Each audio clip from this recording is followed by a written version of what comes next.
Before we unlock the future, we must find the keys to the past. I'm Leonard Nimoy. Join me and open the door to ancient mysteries beginning now.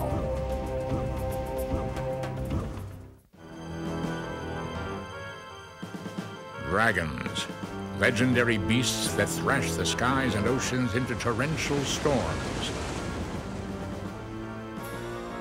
Monsters that spew fire, devour maidens, and battle knights.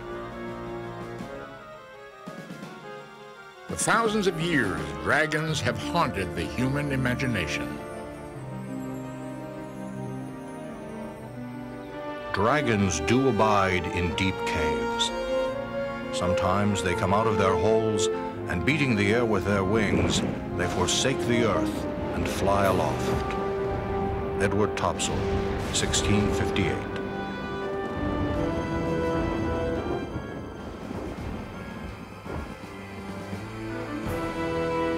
If dragons are mere fantasy, why do dragon stories abound in ancient civilizations as far-flung as Greece,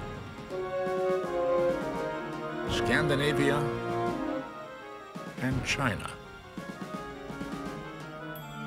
What can explain sightings by the ancient Greek historian Herodotus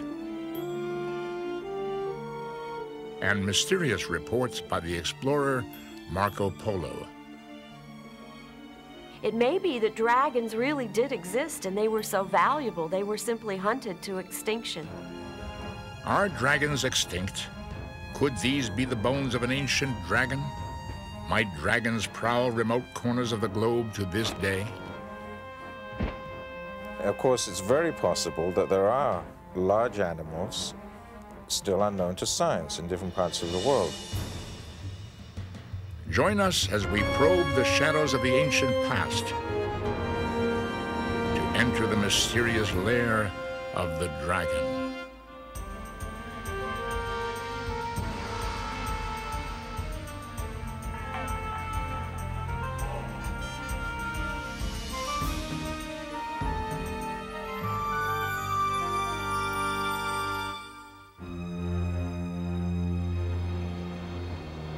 Here be dragons, warned early European map makers. And indeed, there are few corners of the earth where the fabled creature has not surfaced in one form or another. In the West, multi-headed dragons have battled heroes since ancient times. The primitive beast has slithered through English folklore in the shape of a giant worm. Other age-old tales describe dragons with huge bat-like wings.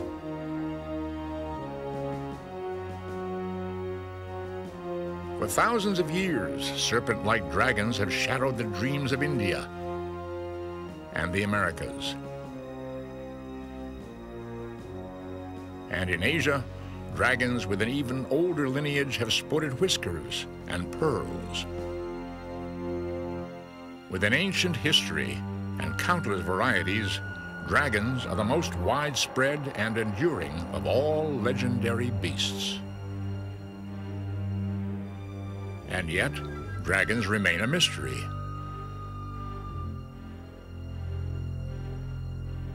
Despite their prehistoric origins, cave art shows no signs of dragons. When did they emerge in human history? The answer is elusive. In the West, dragons may have first appeared in ancient Babylon, some 4,000 years ago, with a myth that attributes the formation of the very universe to a dragon.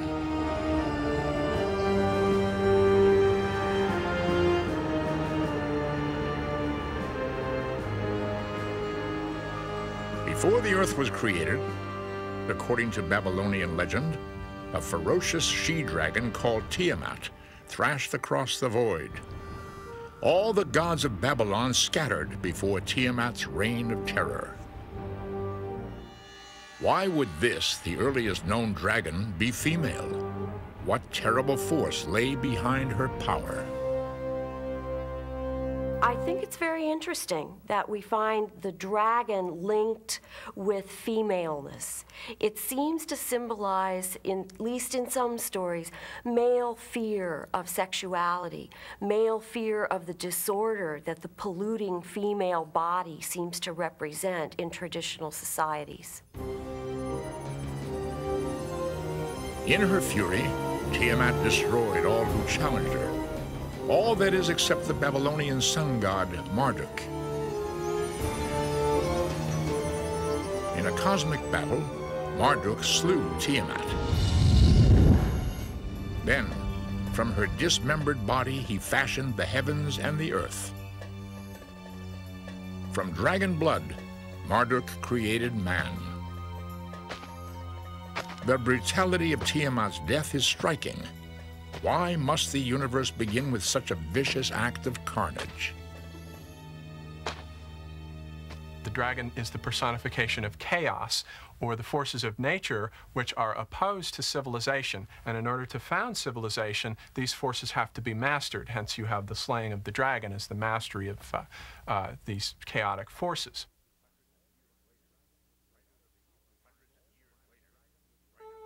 Hundreds of years later, writers of the Hebrew Bible describe a dragon with chaotic power, almost identical to Tiamat. And yet, there are surprising differences. Rather than slay a dragon in order to form the cosmos, the God of the Old Testament actually creates one. The mighty sea dragon, Leviathan, is fashioned on the 5th day of creation. He is a fearsome monster. It was said that no mortal weapon could penetrate Leviathan's scales. No living being could oppose his gargantuan power. Why would the Hebrew God unleash such an abomination on the world? Tells me that the Hebrew God is not nearly so worried about control as the gods we find in Mesopotamia. And this may be because he has been disconnected from nature and is much more of a metaphysical or cosmic God in the sense of ruling through law, ruling through words, ruling through relationship, rather than simply ruling because he conquered everything and killed it. And yet the Hebrew God does kill Leviathan. But in another puzzling twist, God slays the dragon not as the world begins, but as it ends, on Judgment Day.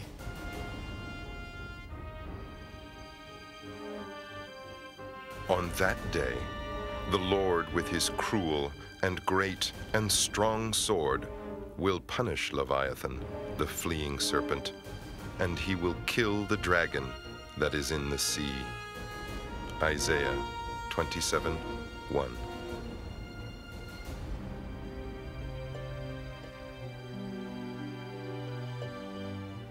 In the first centuries after Jesus, Christianity swept the Middle East. Countless ancient beliefs and mythical animals died out. Remarkably, the dragon survived. In fact, rather than fade into obscurity, dragons became more fearsome than ever. The very embodiment of evil. In the New Testament, the dragon often represents the devil.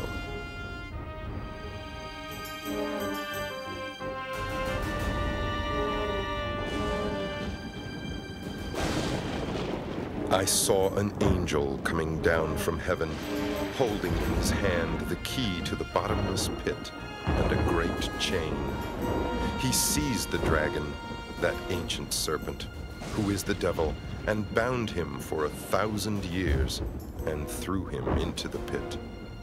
Book of Revelation, chapter 20, verses 1 and 2.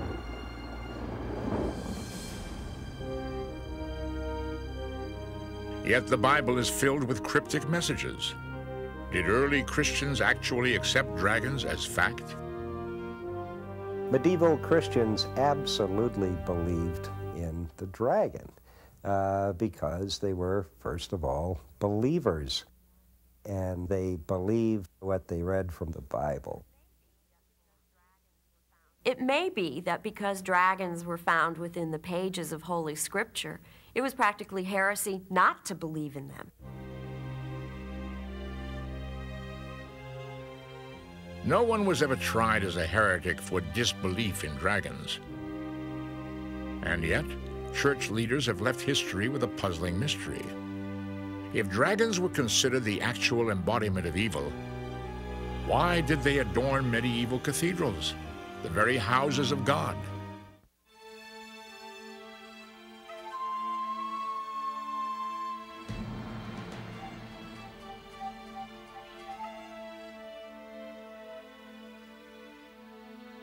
The Christian and Hebrew Bibles lent credibility to ancient dragon myths.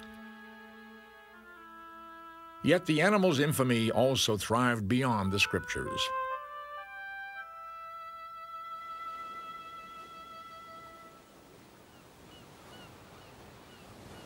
Before long, nearly every European village and hamlet had its own dragon story. Why?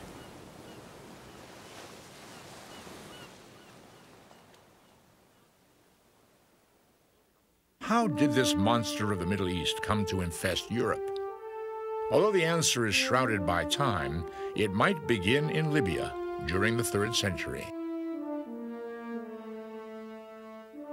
According to legend, that's when a huge dragon was terrorizing this outpost of the Roman Empire.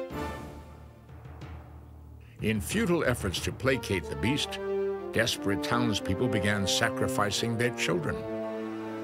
Finally, as the king's daughter awaited her fate, a Christian soldier named George resolved to end the bloodbath. In a life-sapping struggle with the dragon, George landed a mortal blow. He then dragged the animal to the nearby town.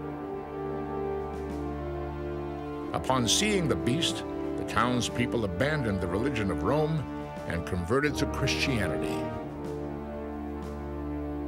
We often find in stories that the best heroes are the ones who have the most outrageous and formidable enemies to fight. So the dragon made a wonderful foil for Christian knights who had to prove themselves and prove the power of their religion over the old pagan religions. But how did the dragon legend spread all the way to England?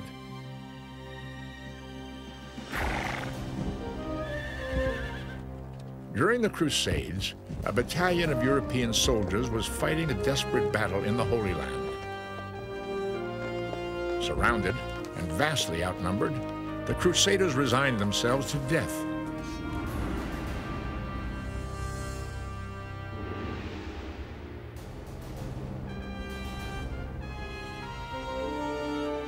Suddenly, an army of angels joined their ranks.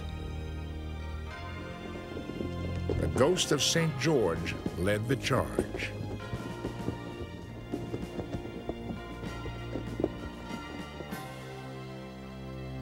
When the Crusaders returned home, George became England's patron saint.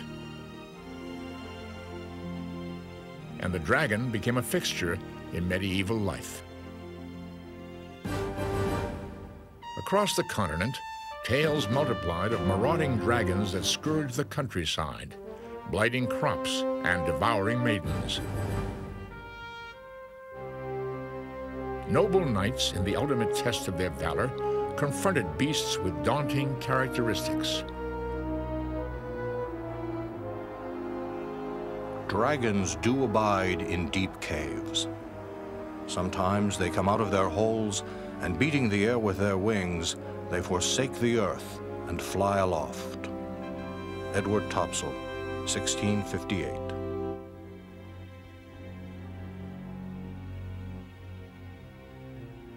Of all the alarming behavior attributed to dragons, most deadly of all was fire.